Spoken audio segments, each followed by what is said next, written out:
Hi there, it's Tresa. I'm back in my kitchen. We're moving along with the construction a little bit more. Ready to pull the counters out and get the cabinets started. And I'm baking today, and it's about a week or so before Christmas. And if you're new here, welcome. And if you're back to see more, welcome back. I'm so glad you're here. And I want to share with you some recipes. So what I'm making right now is actually not a traditional Christmas recipe, but I had some almond butter, and I've been really thinking about what could I do with some almond butter. And I actually found a really great recipe for molasses cookies, but I can't find my molasses in my chaos of not knowing where everything is. So I decided to do some brownies. And so what I have in my bowl here is some almond butter and some melted butter, some coconut sugar, some eggs, vanilla extract. And so now I'm gonna add the dry ingredients. I'm just trying to beat this up a little bit more so there's no lumps. And I'm just gonna make quick brownies, nice and grain-free. Coconut sugar is very low on the glycemic index, so it's not a super, not like, white sugar or even like an organic sugar. It's just definitely going to spike your blood sugar a little bit more. And the almond butter is just straight almonds. It doesn't have anything added, no oils, no extra sugar, anything. And so between the almond butter and the eggs and the almond flour, there's a lot of protein, which really helps to balance out. And it's only half a cup of coconut sugar to the whole recipe.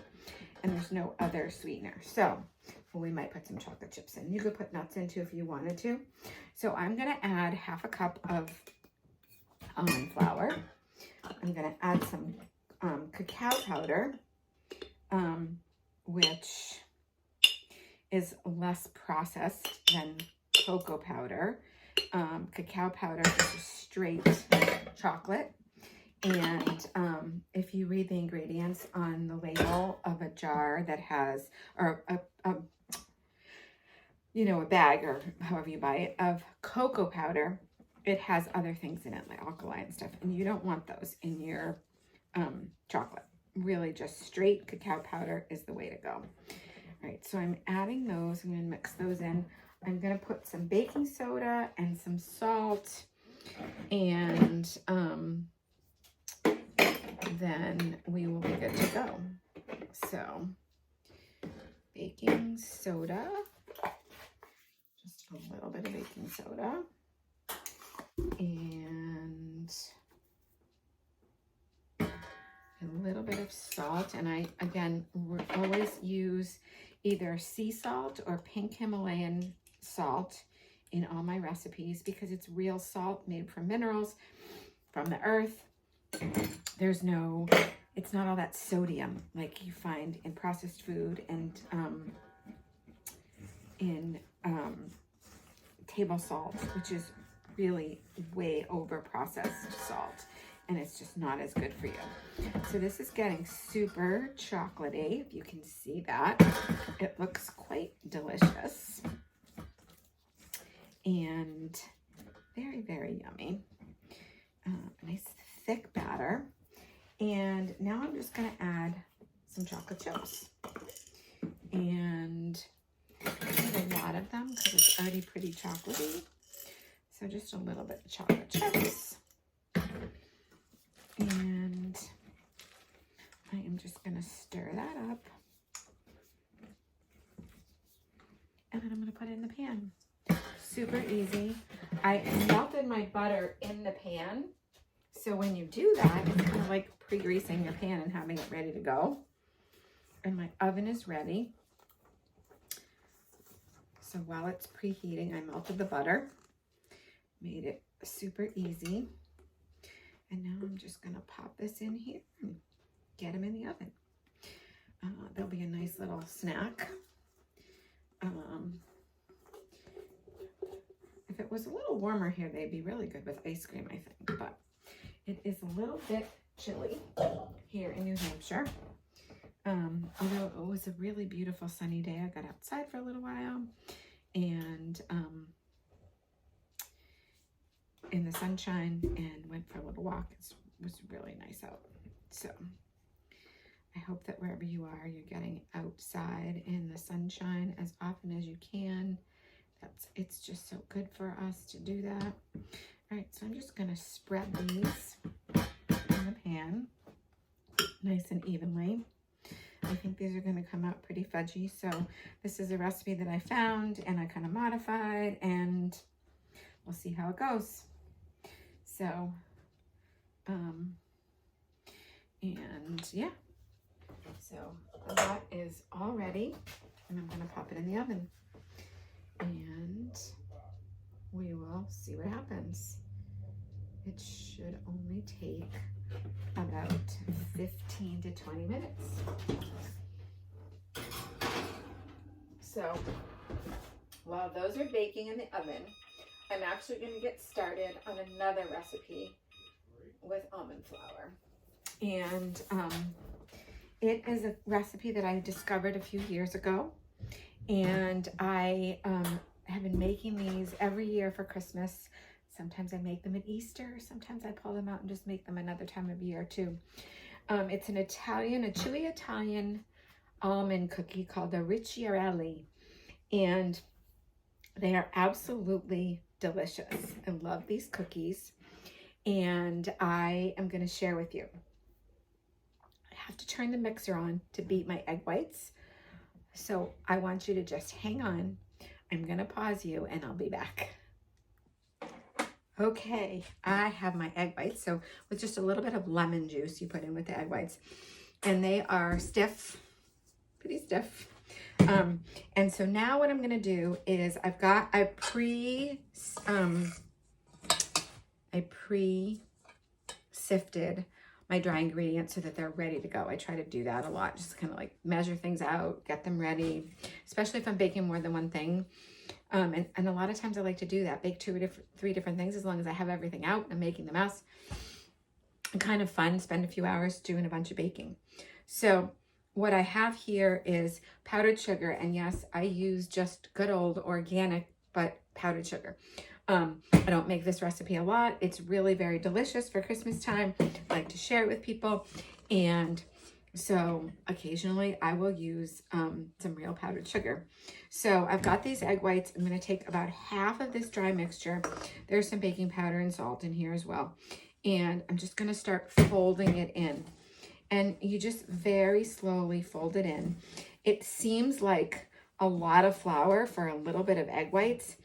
And the first time I made them, I was like, this is not going to work.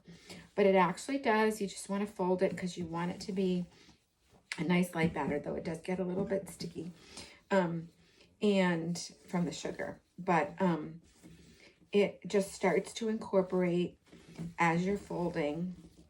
And I'm going to add the rest of this and fold the rest of it in and show you how this works. It's like, it really just folds in really, really nicely. It's pretty amazing how it just starts to really incorporate and turn into this really nice cookie batter. So and yeah, when I discovered these, I was like, where have they been my whole life? These are like the most delicious, chewy almond cookies. And they really are so, so delicious. So, and you don't want to over mix it. You really just want to fold it in until everything's incorporated. And then I'm going to add, I'm going to actually add a little bit of orange zest. So I'm just going to zest it right into here. This is an organic orange that I had already washed and had ready to go. And I'm just going to zest it in. The orange almond flavor is just so good together. Oh, it smells so good when you zest an orange. You know that that's where the essential oil comes from. is from the rinds of the fruits. So when you break an orange open and you smell that delicious smell, that's the essential oil in the sacs in the rind that break open when you peel it. Same thing when you zest it like this. You're getting all that essential oil in here. You could add, and I've done this before if I didn't have an orange on hand, you could add a few drops of wild orange essential oil if you wanted to do that. But there's something really pretty about putting the orange zest into. So about half an orange, so I'm almost there. And it will just give it a really nice flavor. So then I'm going to add a little bit of almond extract and a little bit of, and that almond extract smells really good too. A little bit of almond extract, and I don't always measure these. I just kind of pour, and a little bit of vanilla. You don't need as much of the vanilla, but the combination of the orange, vanilla, and almond really just helps to bring out the flavor really nicely. So I'm just gonna stir that in to make sure everything's incorporated, make sure that I got all the almond flour and sugar mixed in, and get that orange zest all mixed in really nicely into the rest of the batter.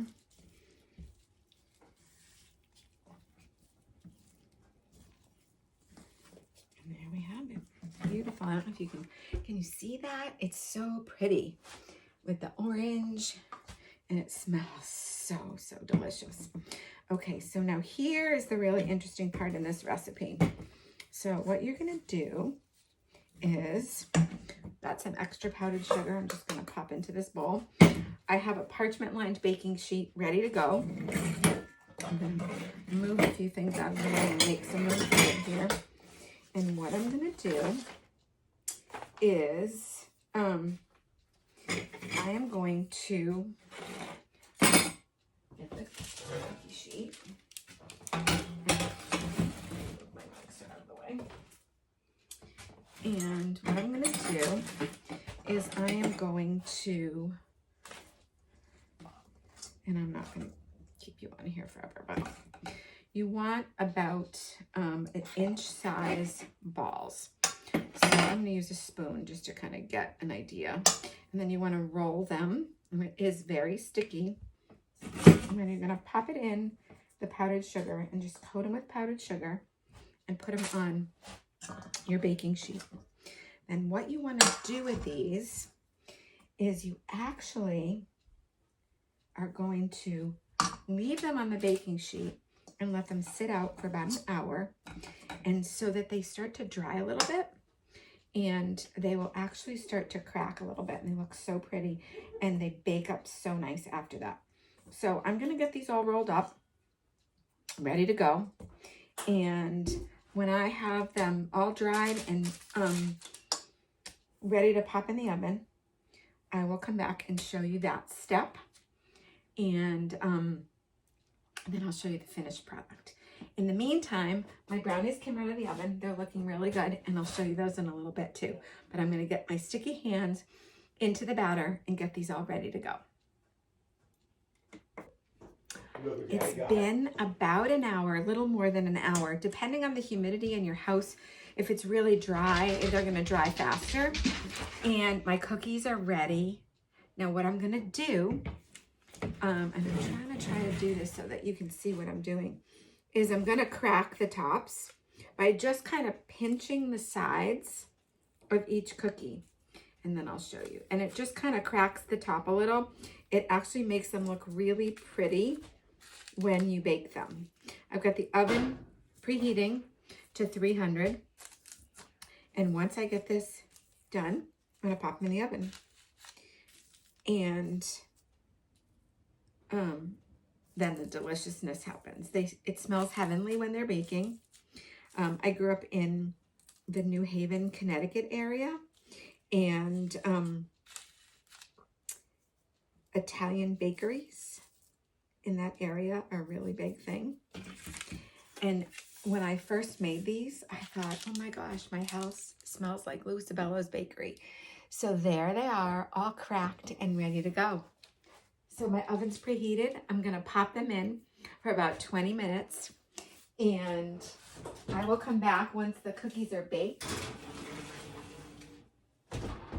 so I can show you how amazing and delicious they are. So they are one of my absolute favorite Christmas cookies, but not ones that I grew up on.